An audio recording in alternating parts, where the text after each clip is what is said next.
स्वागत है stock news में। आज हम बात करेंगे एचडीएफसी यानी कि housing development corporation finance corporation पर और जानने की कोशिश करेंगे कि जो इसके शेयर में पिछले 6 महीने से गिरावट की दौर चल रहा था, क्या वो रुक गया है और अब तेज़ी बनते हुए दिखाई देगी। तो इन सब पर आज हम चर्चा करेंगे। तो अगर आप मेरे चैनल पे पहली बार आए हुए हैं तो सब्सक्राइब जरूर करें ताकि इसी तरह के लेटेस्ट इन्फॉर्मेशन आपको सबसे पहले मिले। तो देखेंगे कि पिछले 6 महीना की बात की जाए शेयर में, तो इस शेयर में लगभग जो है हमें जो गिरावट देखने को मिल रही है वो लगभग 11% तक की गिरावट देखने को मिल रही है। और वहीं अगर बात करें पिछले एक साल का, तो पिछले एक साल में इस शेयर में लगभग जो है 12% तक का गिरावट देखने को मिल रहा है। लेकिन आज जो है इस शेयर ने लगभग 2.25% तक की तेज़ी दिखाई है और 44 रुपये अपने स्टॉक में जोड़े हैं और अब जो है इसमें एक तेज़ी बनते हुए दिखाई दे रही है।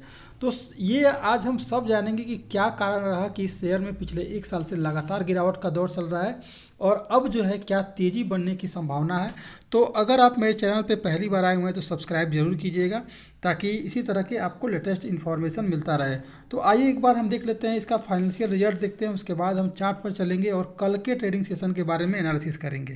अगर बात करें कि इसकी आज जो इसमें जो इसमें क्वांटिटी ऑफ ट्रेडिंग हुई है, तो लगभग 44 लाख तक इसमें जो है क्वांटिटी ऑफ ट्रेडिंग हुई है। और वहीं अगर बात करें कि शेयर होल्डिंग पैटर्न, अगर आज बात करें कि कितनी डिलीवरी ली गई है, तो लगभग जो है 64% तक इसमें जो है डिलीवरी उठा ली है लोगों ने। यानी 64% जो है इस शेयर में डिलीवरी उठाई गई है, यानी कि अब जो है इसमें तेज़ी बढ़ने की संभावना दिख रही है।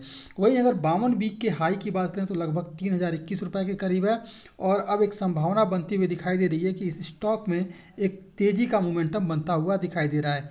तो सबसे पहले इसके हम फाइनेंशियल चार्ट पर देखते हैं और जानने की कोशिश करते हैं कि इसका फाइनेंशियल रिजल्ट कैसा रहा। उसके बाद हम चार्ट पर चल करके एनालिसिस करेंगे अगले ट्रेडिंग सेशन की। अगर इसके क्वार्टरली रिजल्ट की बात की जाए एचडीएफसी के, तो देखेंगे कि जो इसका क्वार्टरली रिजल्ट है वो जो है देखेंगे आपका क्वार्टर एंड क्वार्टर बेसिस पर लगातार ग्रोथ किया है, लेकिन इस बार जो है इसके ग्रोथ में कमी आते हुए दिखाई दे रही है।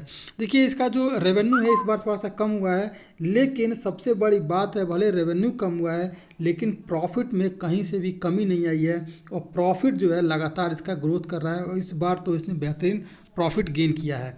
तो कहीं से भी इसमें भी खराबी नहीं देखने को मिल रही है। अगर ईयर ऑन ईयर बेसिस की बात की जाए तो ईयर ऑन ईयर बेसिस पर भी इस बार रेवेन्यू कम हुआ है। ये देखेंगे कि रेवेन्यू जो है पिछली बार से इस बार का कम हुआ है, लेकिन प्रॉफिट में जो है कहीं से भी कमी आते हुए दिखाई आपको नहीं दे रही है, यानी प्रॉफिट जो है इसका लगातार बढ़ा है। अब बात करते हैं कि इक्विटी ऑफ रिटर्न की बात करते हैं कि इसने कितना रिटर्न दिया है। तो पिछले एक साल में देखेंगे तो 13%, पिछले 3 साल में 16%, 5 साल में 16 और 10 साल में 18% तक का रिटर्न जो है इस स्टॉक ने दिया है।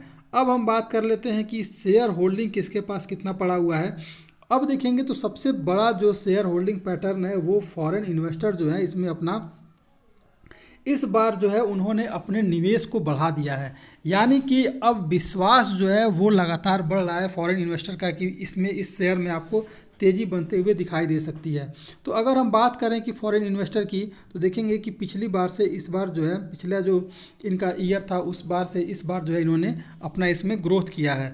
वहीं बात करें हम जो भारतीय बड़े निवेशक हैं उन्होंने भी जो अपना इस बार थोड़ा सा शेयर कम किया है। इसके अलावा गवर्नमेंट जो भारत सरकार के पास शेयर उतना ही है जितना पिछली बार था और पब्लिक जो है आम जनता है उसने भी अपने शेयर होल्डिंग को बढ़ाया है। अब बात करते हैं फॉरेन इन्वेस्टर अगर बढ़ा रहे हैं शेयर तो फिर आपको इसमें अप साइड मोमेंटम देखने को मिल सकता है, लेकिन एक गिरावट का दौर इसलिए जारी है क्योंकि जो है थोड़ा सा एक कोरोना काल और उसके बाद से जो एक यूक्रेन और रूस का जो विवाद चल रहा है इस पर भी थोड़ा सा एक दबाव बना था और शेयर में गिरावट देखने को मिल रही थी। तो अब हम चार्ट पर चलते हैं और जानने की कोशिश करते हैं कि अब इसका रेजिस्टेंस और सपोर्ट क्या हो सकता है। अभी हम एचडीएफसी की चार्ट पर हैं और जानने की कोशिश कर रहे हैं कि आने वाला ट्रेडिंग सेशन कैसा हो सकता है। तो देखेंगे कि नीचे की तरफ जो सपोर्ट निकल के आ रहा है, अगर कल के मार्केट में गिरावट आया और अगर शेयर गिर गया तो आपको जो है 2402 रुपये का नीचे सपोर्ट निकल के आ रहा है, यानी कि अगर गिरावट और आया तो 2402 रुपये का आप देखेंगे तो एक बार यहाँ और कई 2-3 दिन तक यहीं ये मूव किया है, इसके बाद यहाँ और फिर ये यहाँ, यानी कि लगातार जो है कई दिनों तक ये 2402 रुपये पर सपोर्ट लिया है। तो अगर गिरावट आई तो 2402 रुपये इसका मजबूत सपोर्ट का काम करेगा और फिर आपको यहाँ से बाउंस बैक होता हुआ दिखाई देगा। इसके बावजूद भी अगर इस शेयर में थोड़ी सी और गिरावट देखने को मिली हमें अगर, तो देख लेते हैं। फिर आपको नीचे की तरफ 2380 रुपये का लेवल जो है वो टच होता हुआ दिखाई देगा, यानी गिरावट अगर इस शेयर में आई तो फिर आपको 2380 रुपये का आप देख रहे होंगे 2380 रुपये पर कई दिन सपोर्ट लिया है, तो आपको नीचे की तरफ 2380 रुपये का ये लेवल टच होता हुआ दिखाई देगा। अगर हम ऊपर की, आपको जो है ऊपर के लेवल की तरफ लगभग 2430 रुपये का सपोर्ट जो है ऊपर की तरफ पहला दिखाई देगा। यानी कि अगर अगर आपको कल ख़रीदारी करनी है तो सबसे पहले देखेंगे कि गिरावट का दौर चलता है क्या। अगर गिरावट आती है तो नीचे की तरफ जो सपोर्ट आएगा वो 2402 रुपये का आएगा, यानी 2402 रुपये पर नीचे मजबूत सपोर्ट का काम करेगा। और इसके बाद जो है अगर इसके बावजूद भी गिरावट आई तो 2380 रुपये आपका मजबूत सपोर्ट का काम करेगा, यानी दो सपोर्ट नीचे की तरफ निकल के आ रहे हैं। पहला जो सपोर्ट है वो है 2402 रुपये और दूसरा है 2380 रुपये।